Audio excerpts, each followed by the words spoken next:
Halo semuanya, kali ini saya mau melakukan tutorial untuk melakukan dari pertama unduh, install, dan yang terakhir adalah setup. Untuk yang pertama, teman-teman bisa melakukan unduhan dari link yang sudah didapat di email teman-teman sendiri ataupun nanti dikirim otomatis via WA ya. Setelah itu kita bisa akses via browser untuk linknya. Lalu kita pilih yang .exe untuk yang Windows ataupun yang untuk Mac .dmg. Untuk saat ini kita akan coba yang versi Windows. Di sini ada tombol download, kita bisa klik. Nanti akan terunduh. Bila ada notif seperti ini, bisa kita tap download saja. Oke, setelah terunduh, karena tadi saya sudah memiliki filenya ya, kita batalkan saja. Setelah terunduh, nanti kita bisa buka di foldernya. Ada tempat unduhannya di sini saat ini yang versi 3.0.1.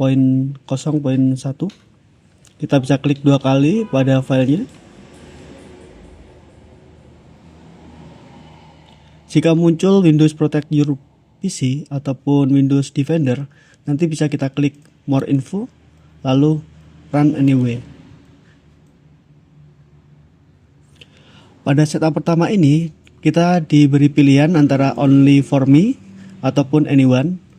Kita bisa memilih yang Anyone untuk memberikan akses ke admin. Kita klik Yes aja. Kita klik Install. Dan kita tunggu prosesnya hingga selesai.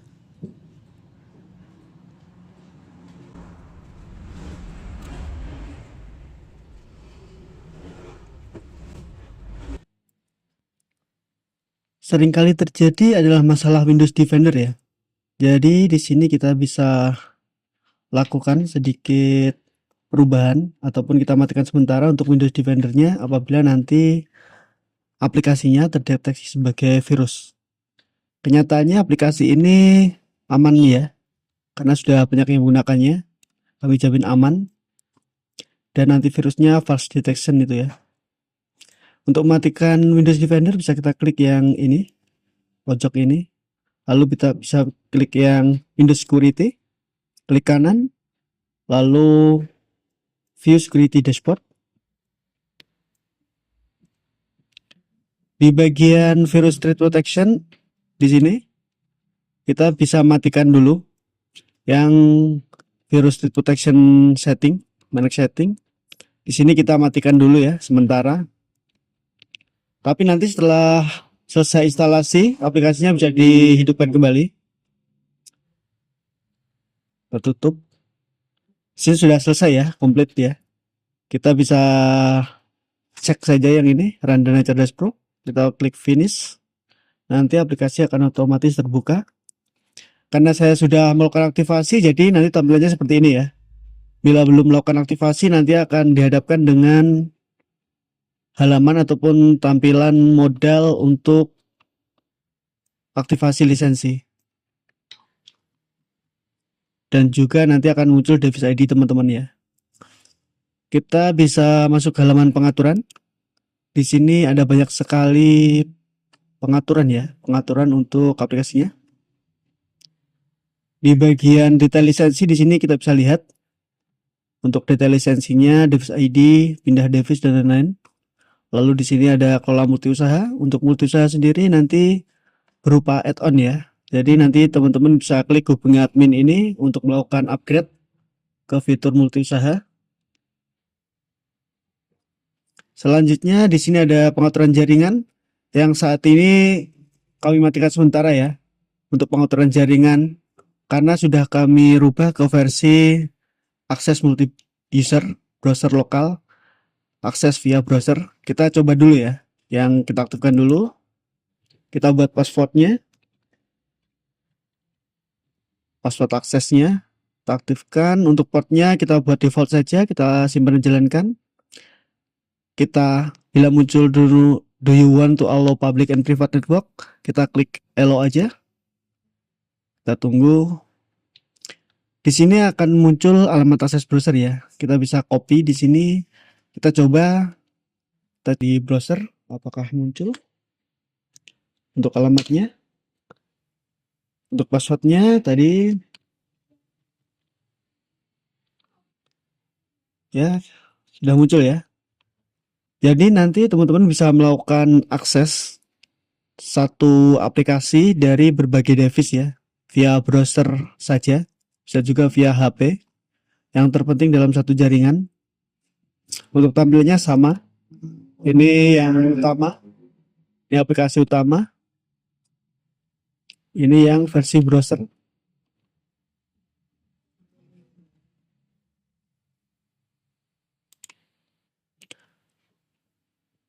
Oke, selanjutnya kita masuk ke halaman pengaturan lagi.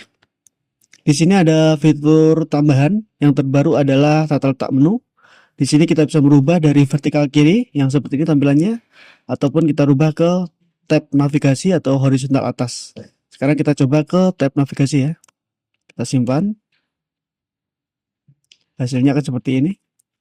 Menunya akan berada di atas jadinya. Jadi lebih luas ya tampilannya. Terus sistem,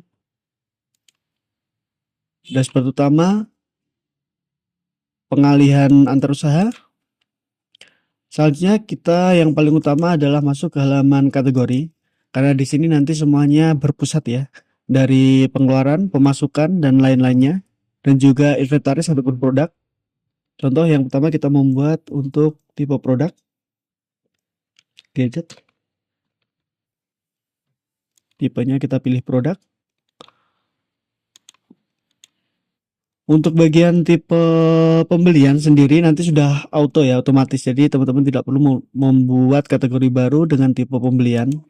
Karena nanti dari PO, purchase order nanti sendiri akan otomatis membuat transaksi baru dengan tipe pembelian ya. Sini kita bisa lihat. Jika yang default belum muncul, nanti teman-teman bisa klik yang ini, mode default ini. Ataupun bisa edit yang defaultnya. Pembelian sudah otomatis yang default ya, kemudian stok ya. Karena nanti masuknya di purchase order. Kita bisa juga hapus dan lain-lainnya. Kita kembali ke dashboard. Selanjutnya di bagian pengingat follow up client, di sini kita bisa sembunyikan. Oh ya, untuk yang cut bagian ini, nama klien ini akan muncul apabila ada klien dalam 30 hari terakhir tidak melakukan order. Nanti akan muncul di sini, tapi teman-teman bisa juga menyembunyikannya.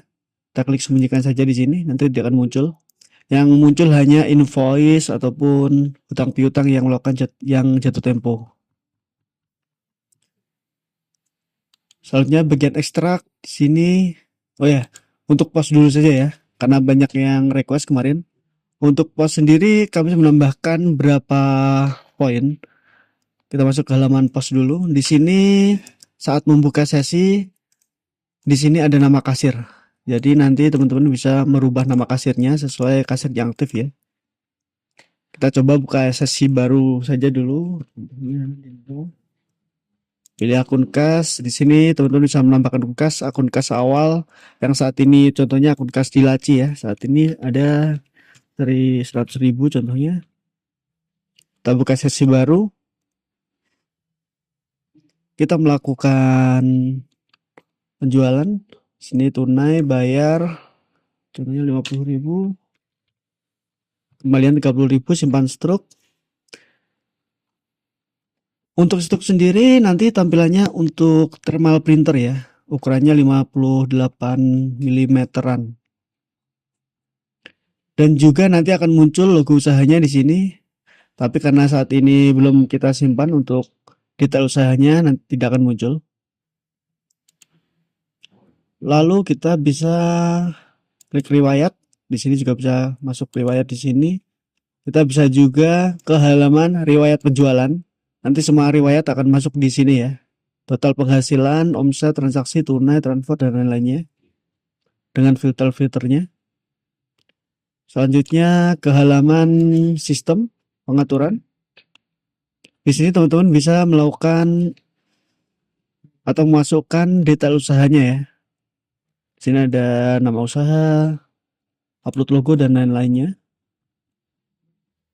Selanjutnya bagian penjualan, di sini ada klien buat invoice, client invoice dan lain-lainnya. Untuk pengaturan bagian invoice, teman-teman bisa akses juga di halaman sistem pengaturan. Di sini ada pengaturan tambahan untuk invoice-nya ya. Pengaturan tambahan untuk invoice-nya yaitu ini. Atur informasi tanda tangan, rekening bank, stamp dan lain-lainnya. Kita bisa aktifkan saja di sini. Nanti bisa kita tambahkan, nanti akan otomatis masuk ke footer invoice-nya. Selanjutnya ya ada fitur kunci fitur atau fitur lock. Di sini berguna apabila PC ataupun laptopnya teman-teman digunakan oleh karyawannya. Jadi kita bisa lock fitur apa saja yang tidak boleh diakses oleh karyawan. Nanti bisa pilih sendiri ya teman-teman ya. Explore sendiri. Selanjutnya ada tombol shortcut melayang. Ini berguna apabila teman-teman ingin melakukan akses cepat. Selanjutnya multi gudang sendiri untuk perpindahan antar gudang ataupun stok inventaris antar gudang. Identitas pengguna ini berguna apabila kita membuat ini ya, pengaturan jaringannya di on kan ataupun melakukan sinkronisasi cloud. Identitas pengguna di sini nanti akan muncul pengguna mana yang melakukan perubahan data atau upgrade data baru. Bisa dirubah. Untuk sinkronisasi cloud ini sendiri nanti database-nya akan tersimpan di server. Jadi untuk saat ini masih beta testing ya. Karena saat ini masih kami gratiskan untuk fitur sinkronisasi cloud-nya. Apabila ke depan banyak penggunanya, kemungkinan akan kami buat berbayar karena dari sisi server akan mengalami beban tambahan. Oke, selanjutnya di bagian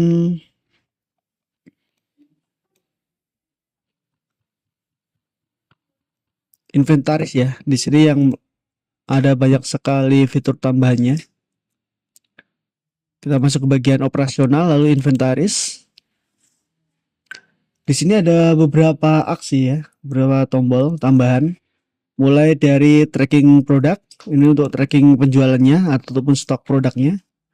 Lalu ada riwayat harga. Di sini apabila ada perubahan harga dari supplier, nanti bisa otomatis dirubah di halaman PO atau purchase order saat melakukan PO, nanti bisa dirubah harga belinya.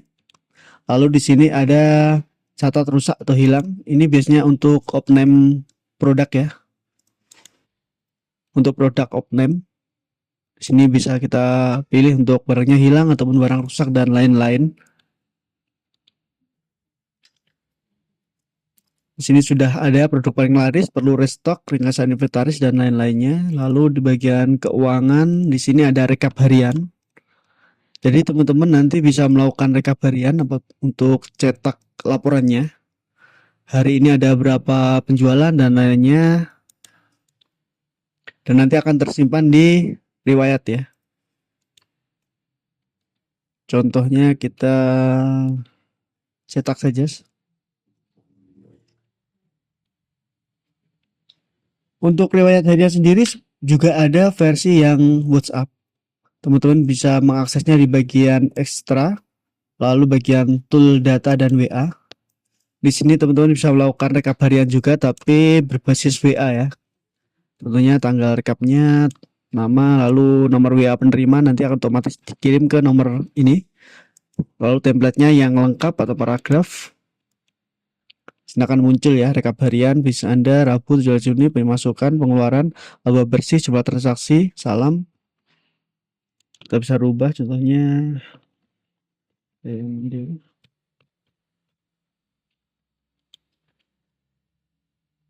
Nanti otomatis terisi ya. Jaya Mandiri.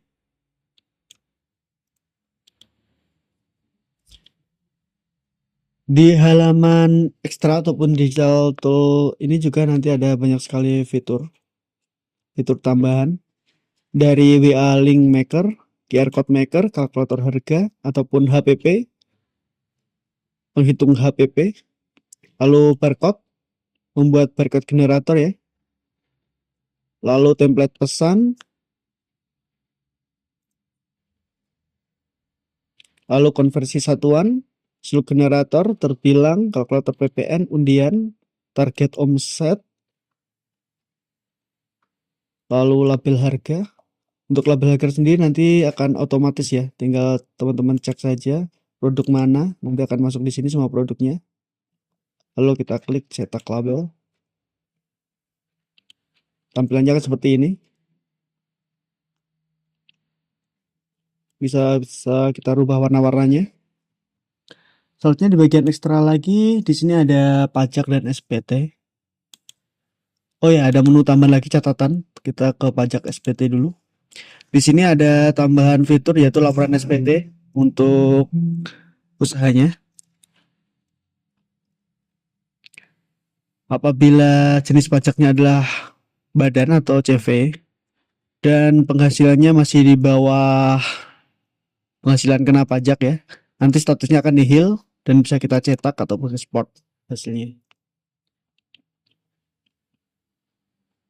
Baiknya bagian catatan, di sini teman-teman bisa membuat catatan untuk klien ataupun suppliernya, contohnya ada hutang ataupun dan lain-lainnya.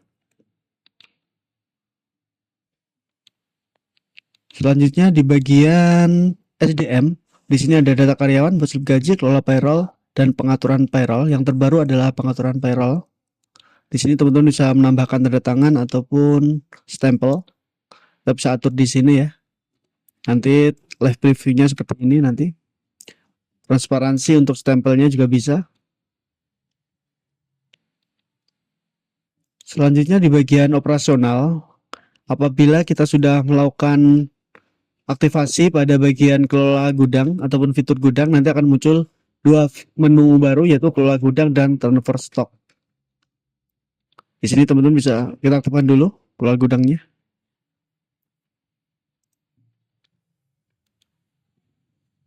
Oke. Kita kembali ke operasional kelola gudang.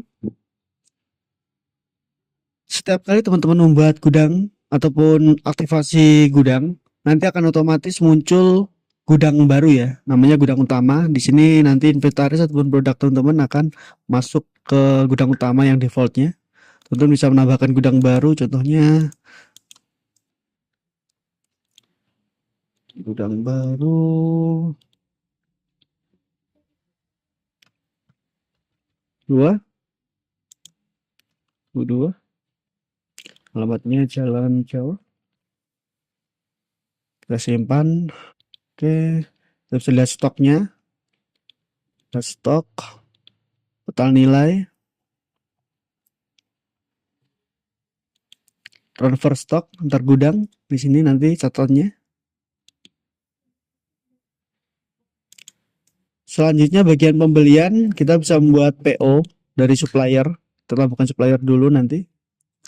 Penjualan, return barang. Return barang fitur ini berguna apabila teman-teman sudah melakukan PO, purchase order, dan klik barang diterima. Karena dalam sistem keamanannya, PO tidak dapat dihapus ya. Hanya dapat melakukan return penjualan. Jadi untuk catatan PO tidak dapat dihapus dan hanya bisa return barang ya. Selanjutnya bagian akun dan aset, di sini teman-teman yang paling utama adalah akun bank. Bisa kita tambahkan nanti untuk keluar masuknya dana ataupun keuangan teman-teman. Kas tunai di sini bisa membuat kas tunai utama ataupun untuk petty cash ya, ataupun kas kecil. Kas kecil di sini tidak akan masuk ke halaman laporan keuangan ya, karena ini opsional dan ini hanya dilakukan apabila membuat kas kecil untuk keperluan yang ringan-ringan saja. Di sini aset, kita bisa menambahkan aset dan fitur terbaru untuk aset ini adalah kita bisa melakukan pembelian cicilan ataupun kredit dari aset tersebut. Di sini bisa kita atur harga kredit, uang muka, jumlah angsuran, tanggal dan lain-lainnya. Export. Selanjutnya di bagian penjualan, kelola invoice. Di sini ada tombol export Excel. Untuk hasil spotnya sendiri kami sudah menambahkan selengkap mungkin, mulai dari produknya dan detail dari invoice tersebut. Selanjutnya di bagian penjualan, bagian klien, di sini bisa kita klik view. Di sini kita bisa lihat ada detail kliennya, dari total invoice-nya berapa saja, total pendapatan, belum bayar dan lainnya. Lalu nomor invoice-nya berapa saja ini. Di bagian supplier juga sudah kami buat. Bagian supplier, kita contoh buat baru ya.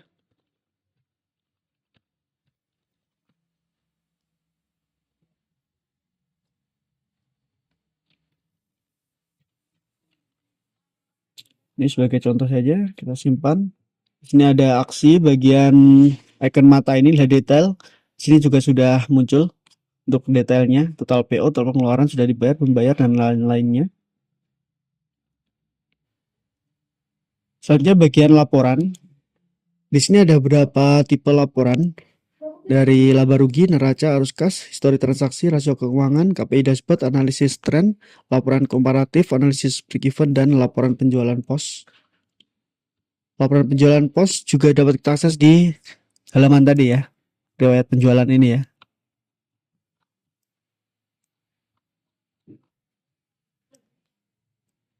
Bagian laba rugi, kita bisa lihat di sini. Neraca keuangannya.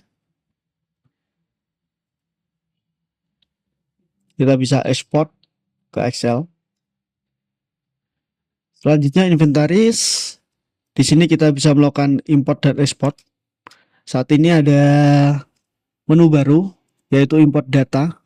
Di sini ada pilihan berupa lewati atau ubah data lama ataupun update perbarui katalog dan harga. Karena untuk upload ataupun import file Excel sendiri ke bagian inventaris ini berbasis dari SKU produk ya. Apabila SKU produknya sudah ada, nanti akan otomatis terlewati. Jadi teman-teman apabila ingin update data, kita pilih yang update perbarui katalog. Jangan klik yang lewati ya. Untuk lewati ini apabila teman-teman menambahkan produk baru di tabelnya, tabel Excel-nya.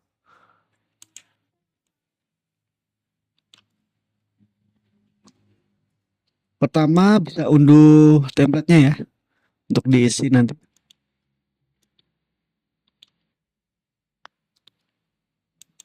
Oke, selanjutnya jurnal umum. Untuk saat ini jurnal umum sendiri bersifat opsional ya. Jadi tidak akan mempengaruhi dari laporan keuangan di halaman laporan tadi. Teman-teman bisa membuatnya sendiri, contohnya kita buat ya, jurnal baru. Kita bisa ambil data app. Di sini ada 2 invoice, kita bisa pilih salah satunya. Nanti kan otomatis ya. Pilih akunnya jadi apa ini? Pendapatan dan lain-lainnya, kredit.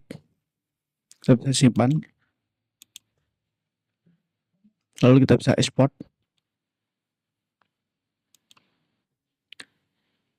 Untuk fitur lainnya berupa proyeksi arus kas, skor pelanggan, kalender keuangan, grafik analitik, dan lain-lain nanti bisa teman-teman explore sendiri ya. Karena fitur ekstrak ini fitur tambahan yang tidak akan mempengaruhi dari sisi laporan keuangan, tapi mungkin akan berguna bagi teman-teman nanti ya untuk mengecek ataupun membuat laporan.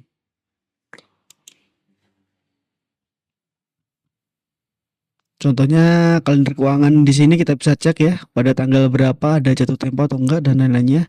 Lalu contohnya pada tanggal 17 ini ada penjualan. Lalu kita bisa lihat lagi di sini di September bisa kita lihat ada berapa penjualannya, terima pendapatannya berapa. Ini biasanya untuk analisis ya, untuk analisis hari. Jadi hari apa yang biasanya terjadi penjualan banyak. Jadi teman-teman bisa melakukan planning atau membuat promo pada hari tersebut. Skor pelanggan di sini akan otomatis ya. Dari pelanggan, dari loyalnya. Contohnya pelanggan sering sekali melakukan order, nanti di sini akan muncul tiernya dan teman-teman bisa membuat atau memberikan diskon khusus ya untuk pelanggan yang mencapai tier tertentu.